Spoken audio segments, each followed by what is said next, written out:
Assalamualaikum warahmatullahi wabarakatuh. Perkenalkan saya Alfa Farhan dari tim Pejuang Receh.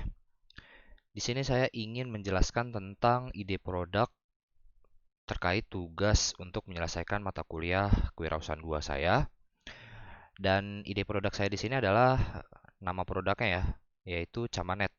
Di mana Camanet ini saya akan jelaskan sedikit yaitu terkait jasa layanan internet rumah atau internet corner. Dan saya akan menjelaskan spesifiknya pada presentasi kali ini. Untuk tim kami atau tim Pejuang Receh ada saya sendiri sebagai ketua timnya yang mengikuti mata kuliah Kewirausahaan 2 itu sendiri dan teman-teman saya sendiri yaitu Indra Nugraha Pratama sebagai PIC produksi, Gecha Dwi Putra sebagai PIC pemasaran, terus ada Azi Prasetyo Bimantoro sebagai PIC keuangan dan Beni Ramdhani Natopani sebagai PIC sumber daya. Terus kita akan jelaskan sedikit apa itu Camanet dan mengenai Internet Corner.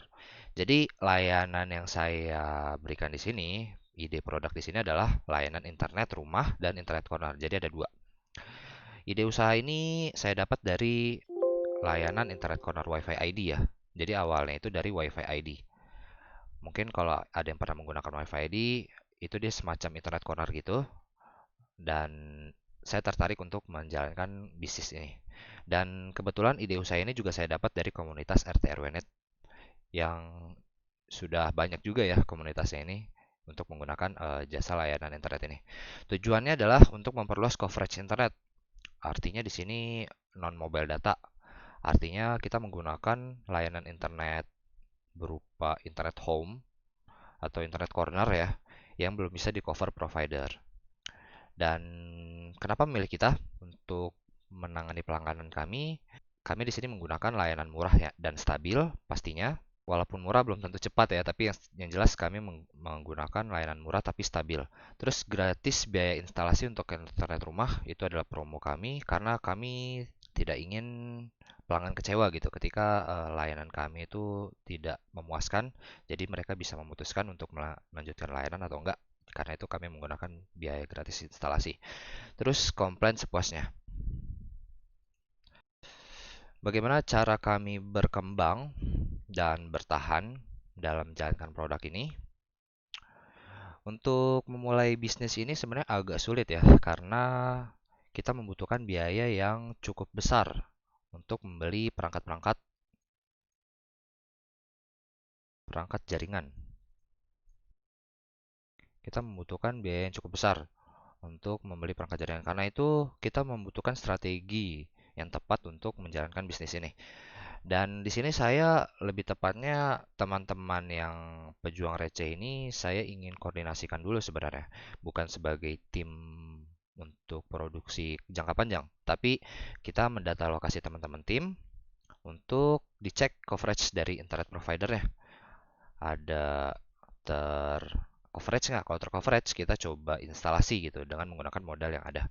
Lalu kalau kita udah coba coverage, kita instalasi langsung internet corner. Jadi yang kita lakukan di sini adalah menggunakan produk kedua kami yaitu internet corner karena internet rumah ini agak tergolong mahal ya karena kita membutuhkan perangkat yang lebih. Jadi kita hanya menggunakan internet corner dulu. Dan internet corner ini bisa dikombinasikan dengan bisnis lainnya seperti bisnis cafe atau sejenisnya gitu ya.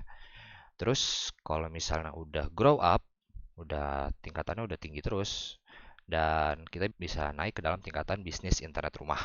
Karena di sini modal kita udah cukup kembali, kita bisa meningkatkan bisnis internet rumah. Dan ketika sudah berjalan bisnis internet rumah ini, produksi dan fungsi tim baru dijalankan. Sisanya, mungkin tingkatan selanjutnya kita bisa menaikkan bisnis ini ke dalam tingkat service provider ya. Artinya kita tidak berpatok pada internet service provider sebagai gateway kita, tapi kita nanti akan menjadikan bisnis ini sebagai internet service provider itu sendiri. Terus potensi pasar. Untuk potensi pasar di sini kita menggunakan target-target pelanggan ya. Target pelanggan yang berpotensi untuk layanan internet corner misalnya berkisar dari usia 10 sampai 25 tahun. Dan target pelanggan ini pastikan butuhkan akses internet gitu ya. Dan lokasi target pasar yang kita capai ini adalah daerah perumahan atau pemukiman yang strategis dan mudah diakses setiap orang. Pasti itu ya. Lalu kita di sini menggunakan strategi tradisional word of mouth dan strategi ini sangat ampuh sekali untuk mendapatkan pelanggan kita. Jadi kita cukup mendapatkan beberapa pelanggan saja, satu atau dua atau tiga pelanggan, dan mereka ini akan berinteraksi kepada yang lainnya untuk menginformasikan kalau di sini ada layanan internet loh, ada layanan internet corner, dan kualitas yang kita jamin di sini membuat strategi kita berjalan dengan lancar. Jadi yang pastikan kita di sini adalah terkait tentang kualitas internet. Dan potensi pasar untuk bisnis ini sangat besar ya, karena komunikasi dan informasi atau internet istilahnya ya, sudah menjadi kebutuhan yang umum di masyarakat. Resiko. Yap, yang terakhir adalah yang saya perlu jelaskan adalah terkait dengan resiko. Resiko di sini banyak ya, ada list-listnya yang saya sudah jelaskan di sini yaitu perizinan. Pertama adalah perizinan. Perizinan ini hal cakupnya itu luas ya, ada perizinan dari providernya. Artinya memang di sini tuh banyak provider yang tidak mengizinkan untuk reuse bandwidth atau menggunakan kembali bandwidth untuk dijual kembali gitu. Karena itu kita memerlukan perizinan dari provider.